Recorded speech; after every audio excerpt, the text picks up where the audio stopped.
Salut les amis, j'espère que vous allez bien. On est en direct aujourd'hui pour répondre à vos questions.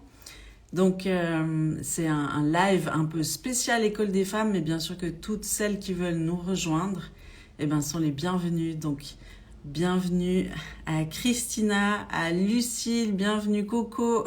Je regarde tous ceux qui regardent. Bienvenue Marika, bienvenue Émilie, Darlène. Bienvenue à toutes.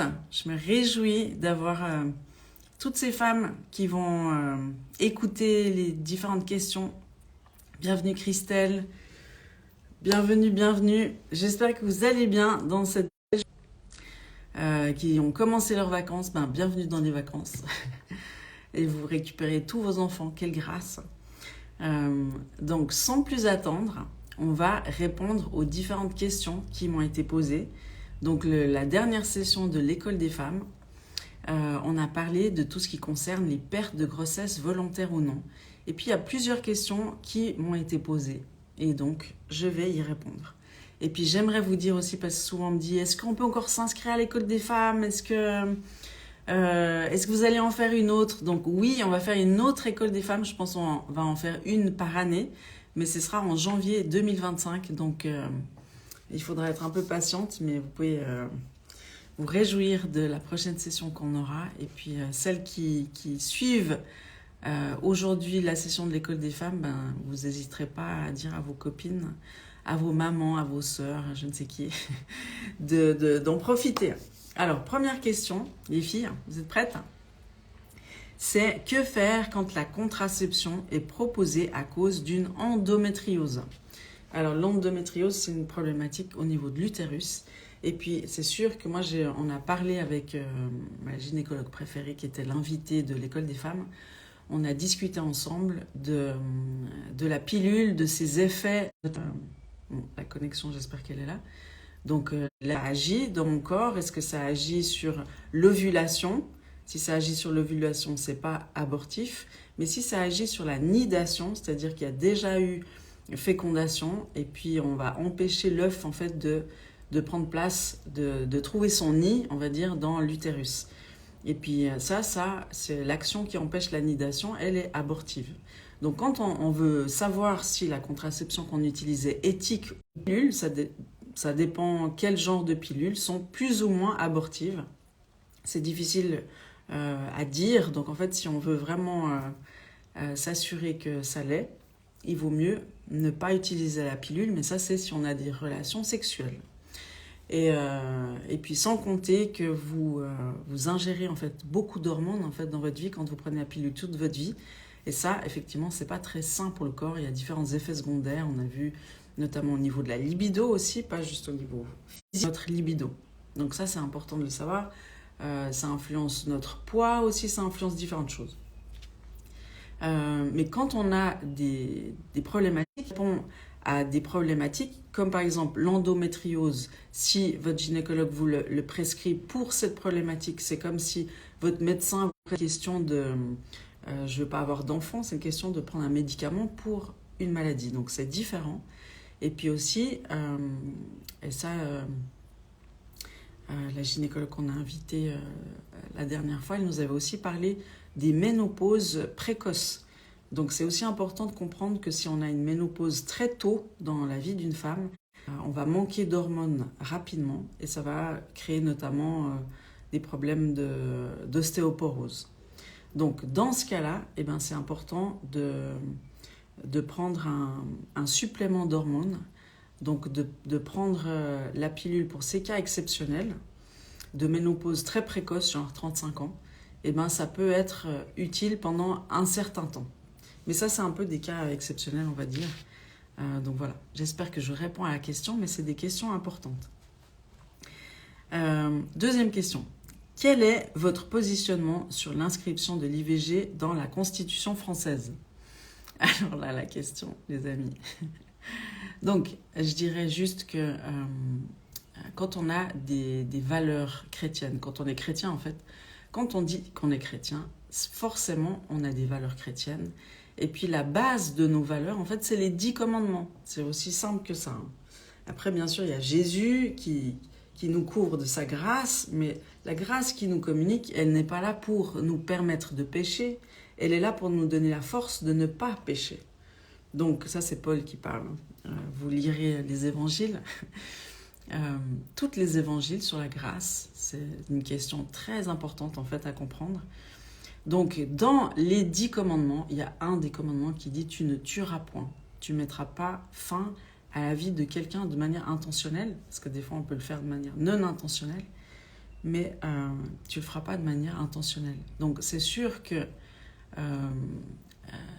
l'IVG c'est toute une question, hein.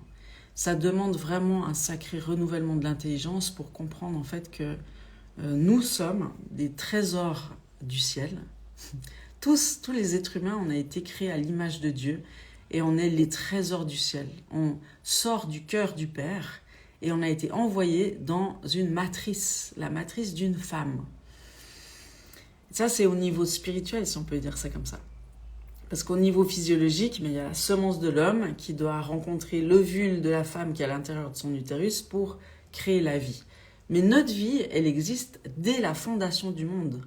On n'a pas été créé par Dieu quand on arrive dans l'utérus de notre maman. On a été créé par Dieu avant la fondation du monde. Et on est arrivé, on est fait chair, on va dire, notre esprit est envoyé au corps. Et ça, c'est dans le ventre de notre mère. Donc là, on a atterri. La façon dont on arrive sur Terre ne détermine pas notre valeur. Et même notre handicap ne détermine pas notre valeur. Notre valeur, elle est intrinsèque parce qu'on appartient au Père, on est ses trésors, ses enfants, et on est envoyé sur Terre. Et puis, il y en a beaucoup d'entre nous, ils n'ont pas été désirés, ils n'ont pas... Peut-être que leur arrivée était contestée, même dans le ventre de votre mère, on a posé des diagnostics qui ont failli vous empêcher de naître. Vous avez peut-être les circonstances totalement dysfonctionnelles. Enfin, je ne sais pas comment vous êtes arrivés sur Terre, mais une chose est sûre, c'est qu'on a tous une valeur extraordinaire. Et puis ça, il faut le comprendre. Donc, si on n'a pas été renouvelé dans notre intelligence concernant ces sujets-là, eh ben c'est sûr qu'on va se dire ah ben dans ces circonstances, bien sûr, l'avortement, c'est normal. Enfin, on a la même mentalité que le monde, et puis plus le temps avance, plus on considère que l'avortement, c'est absolument normal. C'est même un moyen de contraception. D'ailleurs, il y a plein de jeunes qui n'utilisent plus de moyens de contraception, mais c'est même pas de leur faute, parce qu'on leur dit en fait, fais tout ce que tu veux au niveau sexuel, mais prends la pilule, mets le préservatif. Et puis, on ne nous apprend pas, en fait, que d'avoir des relations sexuelles à gauche, à droite, ça va nous détruire. Ça va nous voler une partie de nous-mêmes, parce qu'à chaque relation sexuelle, il y a une partie de nous-mêmes qui part, parce qu'on se donne. On ferait mieux d'apprendre à nos jeunes que la sexualité, c'est quelque chose de très, très important. Et une fille ne donne pas son corps comme ça n'importe comment, parce qu'il faut que la personne à qui on donne son corps se soit engagée envers nous, soit digne de confiance. Enfin, je veux dire, la sexualité, c'est pas du n'importe quoi. C'est quelque chose qui a tellement de valeur qu'on peut pas l'utiliser n'importe comment. Et puis on a oublié, même avec toutes ces histoires de contraception, d'avortement, de pilule du lendemain, on a oublié que faire l'amour, ça crée un être éternel entre un homme et une femme, qui a un être éternel. Et puis tous les enfants ont ce besoin absolument fondamental de savoir d'où ils viennent. Je ne sais pas si vous avez entendu ce témoignage d'une femme qui a été conçue par la GPA. Elle dit, mais moi je suis absolument contre la GPA, il faut abolir ça. Parce que mes parents, j'ai l'impression qu'ils m'ont acheté, j'ai l'impression d'être un produit de fabrication, personne ne s'intéresse à ce que je pense, à ce que je désire, à mes besoins profonds. On a fait un petit peu de... d'une maman, et j'ai été abandonnée par elle à la naissance pour me placer dans une famille qui a payé cher pour m'avoir. Et puis aujourd'hui, qu'est-ce qu'elle dit? Aujourd'hui, elle dit qu'avec ses parents, elle ne s'entend pas du tout bien parce qu'elle ne se sent pas aimée, ni respectée, ni valorisée en fait. Ils ont juste voulu avoir ce qu'ils voulaient. Mais un enfant, c'est pas ça. C'est pas un objet, un enfant. Tu veux pas une fille pour jouer à la poupée, tu veux pas un garçon pour que tu puisses lui transmettre ton entreprise. T'accueilles le trésor du ciel pour prendre soin de lui, puis en faire pour l'éduquer dans les voies du Seigneur. Ça, c'est nous les chrétiens, on peut le dire, parce qu'on a certaines valeurs que le monde n'a pas. Donc je suis pas en train de de condamner le monde, parce que, mais je suis en train de renouveler l'intelligence de ceux qui veulent bien entendre parler de l'évangile, puis juste se rappeler que la vie est sacrée.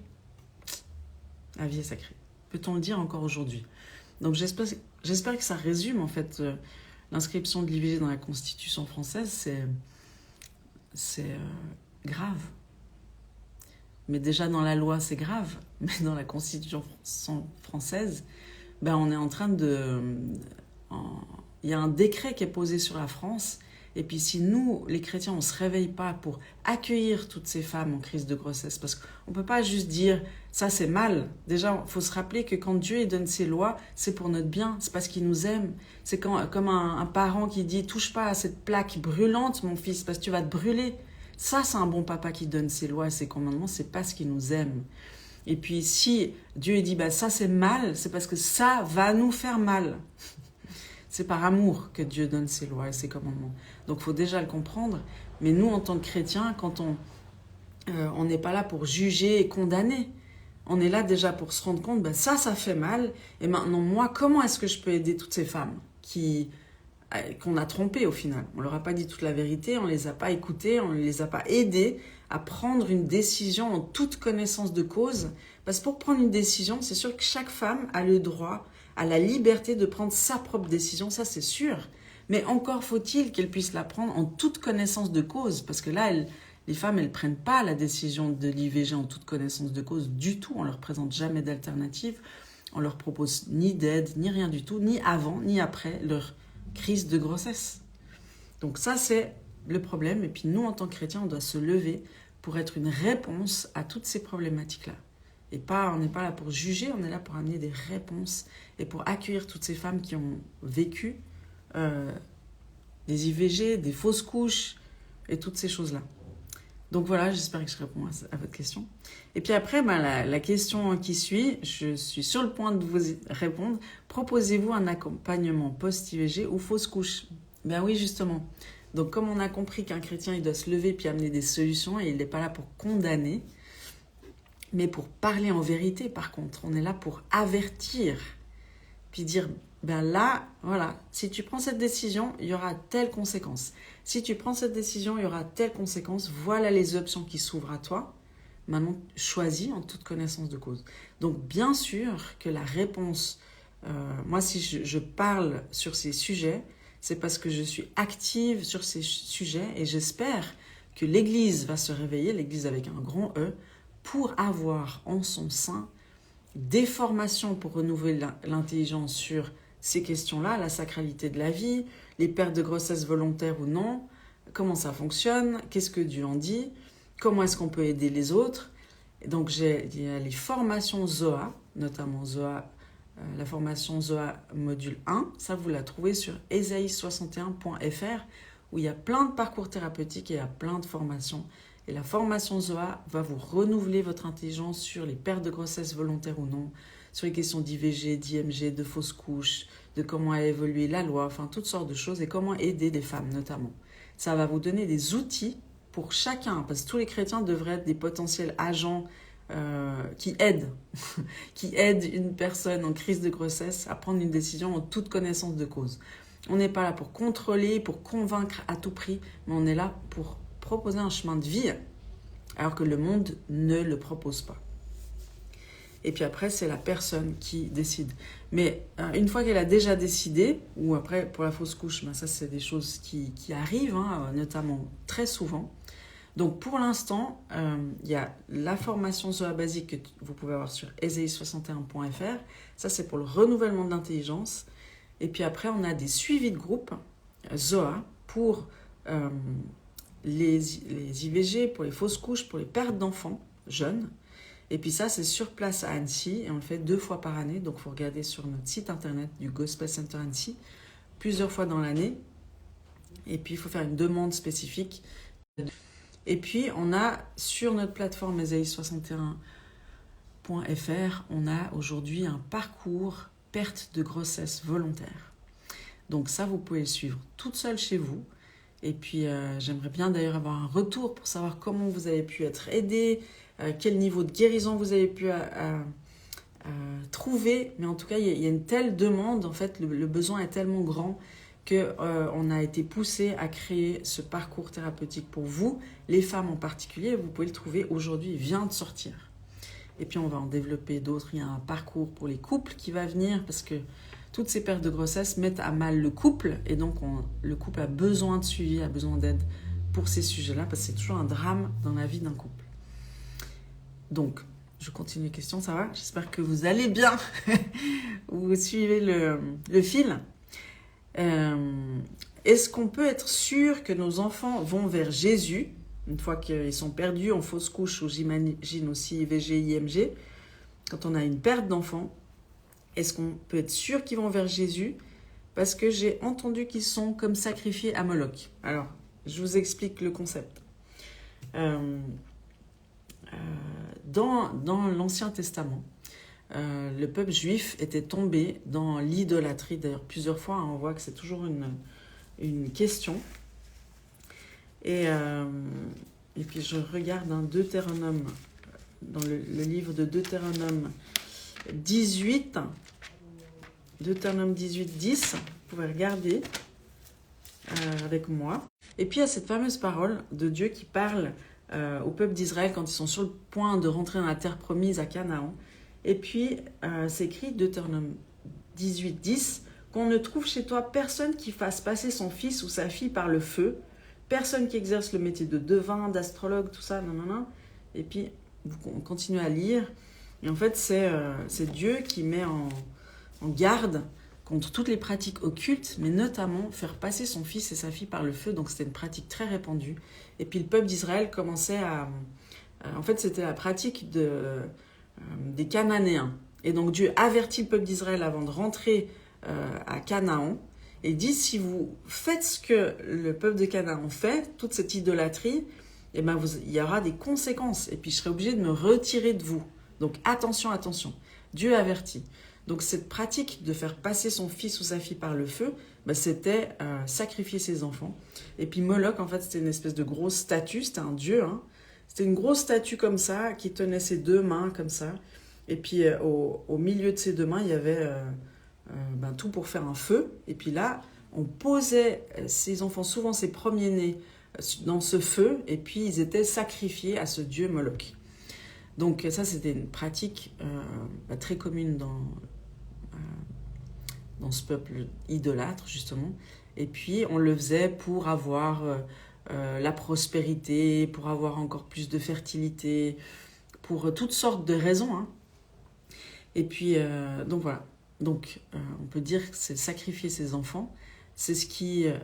et puis, ce principe spirituel, en fait, il demeure. C'est juste qu'aujourd'hui, ça prend différentes formes. Et puis, notamment, l'avortement. Mais aujourd'hui, on considère que c'est pour aider la femme. Mais c'est aussi les mêmes motivations sont derrière. C'est pour ma carrière, c'est pour mon bien-être personnel, c'est pour garder mon partenaire qui me menace de me quitter si je le quitte. C'est pour toutes sortes de peurs et de craintes. Et on fait ces choses, puis on ne sait plus pourquoi on les fait, puis toute la société nous conduit à le faire. Et donc, c'est important de comprendre qu'on n'est pas les seuls responsables. Et les femmes, vous n'êtes pas du tout les seuls responsables. Il y a le corps médical qui est responsable quand il ne nous avertit pas. Il y a la société, il y a mon entourage. Enfin, je veux dire, la responsabilité, elle est chez nous tous. En fait, tous ceux qui disent rien, tous ceux qui font rien, nous sommes responsables. Donc, c'est ce principe spirituel, donc c'est pourri. Hein. Dans tous les rituels sataniques de sorcellerie, il y a très souvent des sacrifices d'animaux, des sacrifices de personnes, mais aussi des sacrifices de fœtus. D'ailleurs, aux États-Unis, ils revendiquent le droit de le faire, ce qui est une aberration sans précédent. Mais bon, je pense qu'on va d'une aberration à une autre. Mais juste de se rappeler, en fait, que tous ces rituels anciens et tous ces dieux dont parle la Bible dans l'Ancien Testament, ils n'ont pas disparu avec le temps. Ils sont toujours là, mais ça prend d'autres formes. Donc, mais quand on a perdu un enfant, une des choses qui est importante de faire, c'est de confier son bébé, parce que les femmes, elles sont toutes préoccupées. Je vous dis, c'est très souvent une question qui revient. IVG, fausse couche ou même très tôt en fait dans la vie, il est où mon bébé? Parce que c'est la préoccupation d'une mère. Le pire pour une mère, c'est de perdre un enfant. Donc toute perte de grossesse, qu'elle soit volontaire ou non, va impacter radicalement la vie d'une femme. Qu'elle le reconnaisse ou pas, même les femmes qui vivent des fausses couches, elles vivent une forme de culpabilité. Donc quand c'est une autre type de perte, à combien plus forte raison? Il y a la culpabilité, il y a la honte. Et puis ça, ce qui est beau, c'est que Jésus veut nous délivrer de cette culpabilité, de cette honte. Parce que la parole de Dieu, elle dit, si tu confesses ton péché, Jésus, il est fidèle et juste pour te pardonner. Donc ça, c'est une bonne nouvelle, mais une tellement bonne nouvelle. Puis je vous assure qu'il n'y a pas d'autre Dieu qui donne une si bonne nouvelle. Il n'y a pas d'autre Dieu. Jésus, quand il est dans la maison, je ne sais pas si vous vous rappelez, ceux qui connaissent la Bible, où il y a un moment donné, il y a des amis d'un paralytique qui portent leur ami sur une espèce de lit portatif, et puis ils essayent d'aller vers Jésus, ils n'arrivent pas, donc ils passent par le toit, puis ils amènent le paralytique vers Jésus, comme ça, où il y a plein de monde. Et puis Jésus, il dit quelque chose de surprenant, il dit... tes péchés sont pardonnés. Alors il voit, il est paralysé, il dit son besoin évident c'est qu'il soit guéri de sa paralysie, mais il va d'abord dire que tes péchés sont pardonnés. Puis là tu as tous les religieux qui disent mais comment ose-t-il dire une chose pareille, c'est blasphème contre Dieu. Et puis Jésus dit à ce moment-là, je vais vous donner la preuve. Il lui dit prends ton lit, lève-toi et marche. Et donc il le guérit et c'est la preuve qu'il peut aussi pardonner les péchés. Donc Jésus, magnifique, et c'est le Rédempteur absolu, c'est le seul qui peut te pardonner tes péchés vraiment. Et il peut enlever la honte, enlever la culpabilité. Si tu te repens, si tu confesses ton péché, Dieu il est fidèle et juste pour te pardonner. Mais après, une femme qui a vécu l'IVG en particulier, le plus dur pour elle, ce sera de se pardonner à elle-même. Mais en même temps, qui sommes-nous pour ne pas accueillir ce pardon immérité et extraordinaire que Jésus nous donne? Et il a payé cher à la croix pour nous le donner. Il a payé un prix mais extrême de douleur, de souffrance, de séparation avec le Père. Il a porté tout le péché du monde pour que nous-mêmes on soit affranchis, qu'on n'ait pas à passer par la mort, mais qu'on puisse goûter à la rédemption des péchés. C'est juste énorme. Donc ça c'est la bonne nouvelle. Donc quand on prend conscience que il y a eu un avortement ou une perte de grossesse involontaire, mais on remet, on dit Seigneur, je te remercie parce que t'es le créateur en fait de tous ces bébés. De moi aussi, j'étais un bébé un jour. T'es son créateur. D'ailleurs, je vais vous lire le petit passage qui vous le démontre. C'est le psaume 139 au verset 13, à partir du verset 13. Et c'est David qui a écrit tous les psaumes. Il dit « C'est toi qui as formé mes reins, qui m'as tissé dans le sein de ma mère. C'est toi, Seigneur Dieu. Je te loue de ce que je suis une créature si merveilleuse. Tes œuvres sont admirables et mon âme le reconnaît bien. Mon corps n'était point caché devant toi lorsque j'ai été fait dans un lieu secret, tissé dans les profondeurs de la terre, c'est-à-dire dans l'utérus de ma mère. Quand je n'étais qu'une masse informe, tes yeux me voyaient et sur ton livre étaient inscrits tous les jours qui m'étaient destinés avant qu'aucun d'eux n'existe. » Donc ça, c'est la preuve que tu es un trésor du ciel, que tu viens du Père et puis que tu es caché dans le ventre de ta mère, mais Dieu te connaît et tous les jours de ta vie sont déjà inscrits, ta destinée est déjà là, enfin, tout est là. C'est pour ça que quand on parle d'avortement, on parle de vol de destinée. Parce que quand Dieu il veut amener une solution sur terre, il envoie un enfant. Il a envoyé Moïse pour sauver tout un peuple. Et d'ailleurs, à l'époque de Moïse, Pharaon essayait d'éliminer tous les garçons mâles parce qu'il sentait bien qu'il y a un sauveur qui pointait le bout de son nez. C'est les prémices du sauveur, c'est une image christique, Moïse. C'est une préfiguration de Christ. Et puis après, il a envoyé Jésus, le sauveur du monde. Dieu envoie un bébé pour amener une solution dans le monde. Il a envoyé Jésus. Et à l'époque de Jésus, Hérode, il avait décrété que tous les bébés devaient mourir entre 0 et 3 ans parce qu'il avait peur que ce sauveur arrive. Mais il n'a pas pu empêcher Moïse, il n'a pas pu empêcher Jésus. Et aujourd'hui, on est dans une génération extrêmement contestée. Il n'y a jamais eu autant d'avortements de tous les temps. Et aujourd'hui, ce n'est pas un Moïse et un Jésus seul, c'est une génération de réveil. Peut-être la dernière, mais c'est cette génération-là qui est contestée. Et c'est pour ça qu'il y a tous ces avortements. Donc, il faut ouvrir des yeux spirituels pour comprendre. C'est important de remettre son enfant à Dieu le Père, de dire je te le confie, je te le consacre et tu peux le faire à tout moment. Si tu veux le retrouver un jour, ton enfant, eh ben c'est bien que tu puisses appartenir à Jésus parce qu'il sera au même endroit. Et c'est bien que tu consacres cet enfant à Dieu le Père, à Jésus, au Saint-Esprit, hein, c'est cette famille céleste extraordinaire. Et puis tu demandes pardon à Dieu. Et puis là, il y a la prochaine question. Je vous la lis comme ça, je vous donne la suite. Donc, quels sont les passages de la Bible qui nous parlent des enfants morts? Il nous parle en fait de nous, des enfants vivants plutôt. Pourquoi c'est une bénédiction de nommer son bébé perdu? Alors voilà, on en vient. Tout le processus en fait de guérison, c'est de demander pardon à Dieu, de recevoir le pardon, de se pardonner à soi-même. C'est de demander à Jésus de nous présenter notre enfant perdu, et il peut le faire. C'est pas du tout évoquer les morts. Hein. Quand on demande à Jésus, qui est le médiateur ultime, c'est le seul à qui on peut demander ça, de nous présenter cet enfant, c'est lui qui va le faire. Et puis, pourquoi ça va nous aider qu'il nous présente cet enfant? Parce que c'est comme si on peut l'accueillir à nouveau, celui qu'on a essayé d'ignorer toute notre vie, où on se disait c'est rien. Les questions des œufs blancs.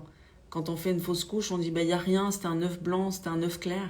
C'est pas rien en fait, c'est un enfant qu'on voit pas. La poche s'est développée, mais pas l'enfant, donc on voit apparemment rien. Mais c'est un enfant qui s'est pas développé. Donc pourquoi une femme, elle souffre émotionnellement après un œuf clair où le corps médical lui dit c'est rien?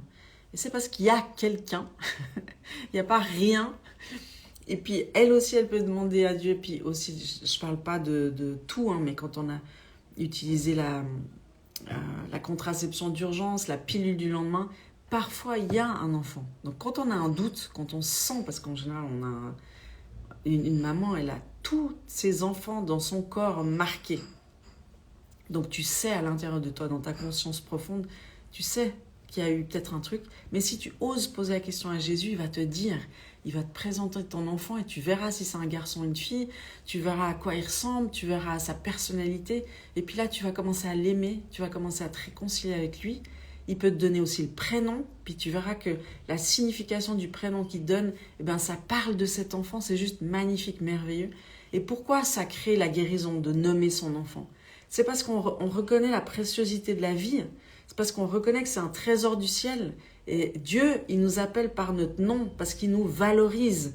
Et nous, quand on donne un prénom à cet enfant perdu, on est en train de l'honorer, d'honorer la vie que Dieu nous a donnée. Et l'honneur libère la vie toujours. L'honneur libère la guérison, l'honneur libère la vie, l'honneur nous ramène à la vie. Et donc, parce que le problème de toutes ces pertes de grossesse volontaire ou non, c'est le deuil non résolu. On ne peut pas faire le deuil, on est coincé, on est dans le déni. On dit non, ça ne m'a pas affecté. Ça, c'est le déni, le mécanisme de défense. Mais en fait, ça m'a profondément affecté. Donc, il faut arriver à reconnaître, en fait. Et puis, il faut se laisser le temps, simplement. De dire, Jésus, accompagne-moi dans ce processus. Sortir du déni, reconnaître que c'était un enfant, exprimer toutes ses émotions, être libéré de la culpabilité, de la honte, de la colère que tout ça a généré, de pardonner à toutes les personnes impliquées là-dedans qui nous ont trompés, menti, quittés, j'en sais rien quoi. Et puis se pardonner à soi-même, donner un prénom à cet enfant et puis se reconstruire. C'est une espérance phénoménale. Et Jésus, il peut te reconstruire, il peut te faire passer de la mort à la vie et il peut te délivrer de tous les esprits de mort, de dépression, d'envie de suicide, les cauchemars récurrents que tu peux avoir suite à une perte de grossesse. Et que pensez-vous? Je fais vite encore, il me reste 0 minute. Que pensez-vous de faire un bébé toute seule par insémination? Dois-je faire le deuil? Si tu considères que les enfants, c'est des trésors du ciel et que tu ne fais pas des enfants pour toi-même, parce qu'à un moment donné, ton enfant, il va te le reprocher, c'est sûr. Si tu fais un enfant comme si tu veux obtenir un objet pour te combler, déjà, tu verras qu'un enfant, il n'est pas là pour te combler. Il va te challenger, ton enfant. Mais toi, tu es là pour donner à ton enfant un avenir, une espérance, faire de lui un disciple de Jésus, l'éduquer dans les voies de Dieu. Ça, c'est ta responsabilité. Donc, avoir un enfant, c'est tout ça. Et puis j'aimerais dire, une jeune fille qui ne peut pas assumer son enfant, elle peut le confier à l'adoption. Et malheureusement, on présente l'adoption comme abandonner son enfant. Et du coup, les femmes, elles préfèrent même avorter que abandonner son enfant à l'adoption, alors que c'est une absurdité. L'adoption, ça peut rendre une famille heureuse. Et puis, confier son enfant à l'adoption, c'est lui donner une opportunité de vivre et d'accomplir sa destinée. Comme Moïse. Moïse, c'est l'exemple ultime. Moïse, il a été mis dans son petit panier parce que sinon il risquait la mort. Et puis, ils ont choisi de le confier à l'adoption plutôt que de le faire mourir. Et puis après, Dieu s'est occupé de sa destinée. Et puis il l'a même ramené dans sa famille. Et puis il a pu sauver tout le peuple d'Israël. Vous pouvez regarder les histoires de Moïse sur Netflix. Là, elles sont juste magnifiques, merveilleuses. Il y a 3 séries que vous pouvez regarder sur Netflix. 3 portions d'histoire magnifiques. Et la première vous explique tout ça. Donc, pensez à votre enfant avant de penser à vous-même. Et puis Dieu, dans sa bonté, va vous donner des enfants spirituels. Vous pouvez vous occuper d'enfants, choisir un métier avec des enfants, vous occuper d'enfants dans l'église, garder des enfants de vos proches. Dieu est un Dieu rédempteur et il va trouver un substitut pour combler votre cœur de maman. Parce que j'ai compassion de votre cœur de maman, mais Dieu va trouver un moyen qui respecte vous, mais aussi l'enfant.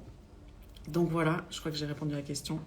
Comment nommer ses enfants et savoir leur sexe? Vous demandez à Jésus de vous le révéler, de vous présenter votre enfant. Vous prenez un petit temps de prière, un petit peu de musique. Et puis quand on demande à Jésus, il est fidèle et juste pour nous répondre aussi. On est fait pour entendre la voix de Dieu. On a été créé à son image. On est fait pour communiquer avec lui. Donc c'est avec Dieu que tu vas pouvoir le faire. Tu lui demandes simplement, même si tu ne crois pas en Dieu, mais que tu considères que c'est lui le créateur, tu peux lui poser la question et Dieu il est tellement bon qu'il va t'apprivoiser lui. Donc voilà, j'en ai fini pour aujourd'hui. J'espère que ça répond à vos questions. J'espère que vous avez des réponses à vos questions. En tout cas, je vous bénis à fond. Je bénis vos entrailles. Je bénis votre couple. Je bénis votre famille. Je bénis votre féminité. Je prie que vous puissiez faire le deuil de ce trésor du ciel et que vous puissiez le garder dans votre cœur et que ça puisse vous communiquer la vie et l'espérance et puis que vous puissiez retrouver toute la force et l'énergie vitale dont vous avez besoin pour accomplir votre mission ici sur Terre parce que c'est pas fini. Dieu, il a une mission magnifique pour vous, les femmes. Alors soyez bénis et à tout bientôt. Ciao!